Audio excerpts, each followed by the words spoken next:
bro, sis. Siang ini kita sambung cerita Kanjeng Sunan Gunung Jati ya, yang udah habis ketemu baginda Rasulullah Seven Heaven. So setelah dia landing lagi di planet Earth, beliau pulang dong ke kampung halamannya, kerajaannya di Mesir, karena saat itu dia adalah Raja Mesir yang bertahta resmi. Kemudian sampai di kerajaan, dia ketemu ibundanya dong, si Dimas Larasantang Siti Syarifah Daim Hajah. Tentunya sudah menjadi hajah.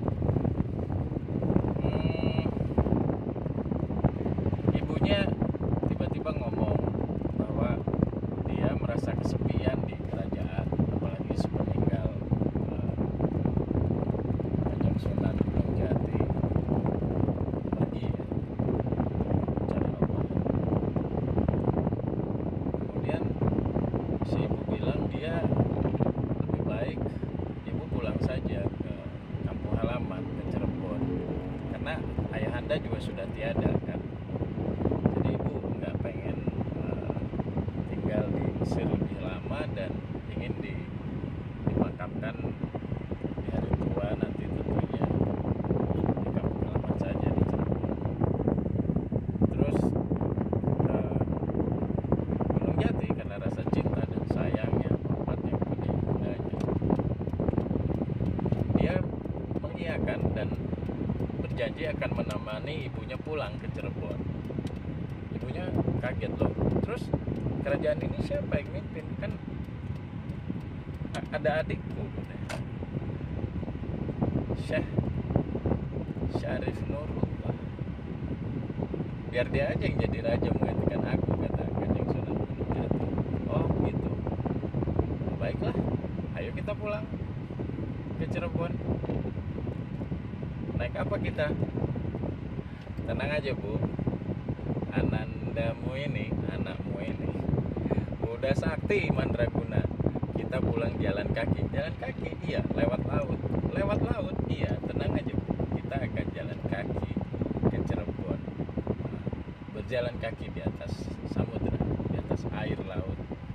Biasa bukan? Itulah karomah para waliullah, tingkat wadah, tingkat akhir. Kemudian sepasang ibu dan anak ini benar-benar balik ke Cirebon, berjalan kaki di atas samudra, dan penghuni laut semua sepanjang perjalanan mengiringi mereka, menyambut mereka, melambaikan tangan, karena nggak tahu ya, namanya seorang raja, seorang pemimpin, seorang alim ulama, seorang suci gitu. Ini ibu dan anak nih luar biasa nih. The saint ini, orang suci benar-benar. Kemudian tidak memakan waktu lama, mereka sampailah di Cirebon. Sampai di Cirebon ketemu Pak D-nya dong, abangnya mamanya, Pangeran Cakrabuana, Syekh, aku lupa nama Islamnya, Raden Walangsungsang. Sebenarnya Raden Walangsungsang ini punya nama Syekh Datuk siapa gitu.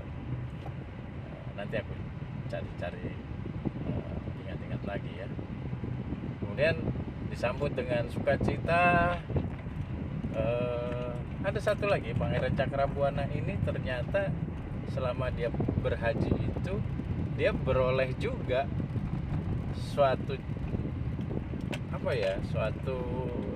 bendanya, cincin ini cincin Nabi Sulaiman. Dan waktu dia di Masjidil Aqsa di Yerusalem, Palestina itu, dimana di situ ada yang namanya tabut Nabi Sulaiman, kalau orang Yahudi bilang Salomon. Dan di sana dia mendapatkan anugerah dari Allah dia beroleh cincin Nabi Sulaiman itu. Ada cerita spesifiknya, tapi nanti ya.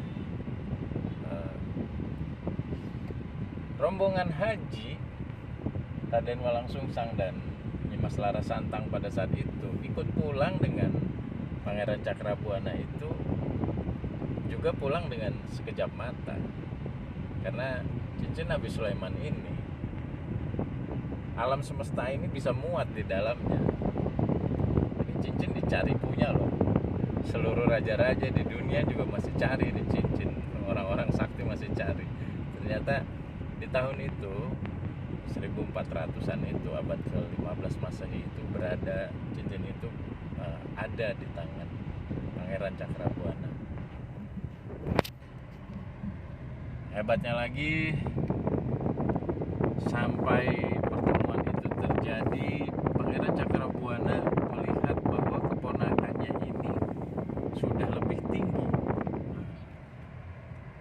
ilmunya, kesaktiannya, derajatnya, makomnya, kedudukannya dari dirinya, sehingga dia seketika langsung mengatakan, anakku Gunung Jati, Syarif, dengan kedatanganmu ini engkaulah yang pantas memimpin Cirebon. Karisedanan ini, kelurahan ini akan menjadi kerajaan, karena Pak Ade melihat kamu sudah jauh di atas Pak Ade segala-galanya. Jadi kamulah yang pantas.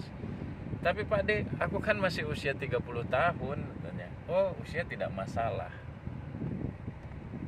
Kaulah pemimpin negeri ini. Kalau itu kata Pak Ade, baiklah.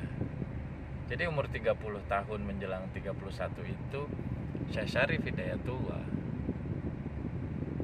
naik tahta menjadi Sultan Cirebon. Keren ya. Dan dia menikahi kakak sepupunya, yaitu putri dari Pangeran Cakrabuana yang bernama Putri Nyimas Pakungwati. Inilah istri pertama dari Kanjeng Sunan Gunung Jati, Nyimas Pakungwati, yang tak lain tak bukan adalah orang Batak bilang ini paribannya, ini kakak sepupu ini. Cuman boleh secara Islam. Kenapa?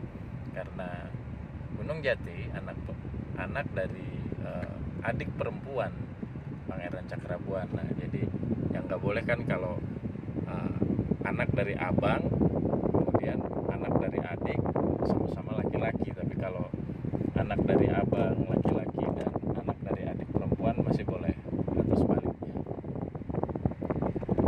Jadi itu jatuhnya pariban. Dalam hukum Islam pernikahan pun itu tidak masalah, dan mereka menikahlah.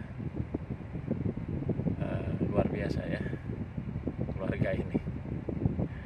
Aku masih nggak habis pikir bahwa Kanjeng Sunan Gunung Jati ini punya darah yang luar biasa. Dia adalah cucu dari Prabu Siliwangi, dan dia adalah anak dari Raja Huda yang tak lain tak bukan adalah Raja Mesir. Sesuatu banget. Kadang-kadang kita nggak bisa menghindar bahwa kalau yang namanya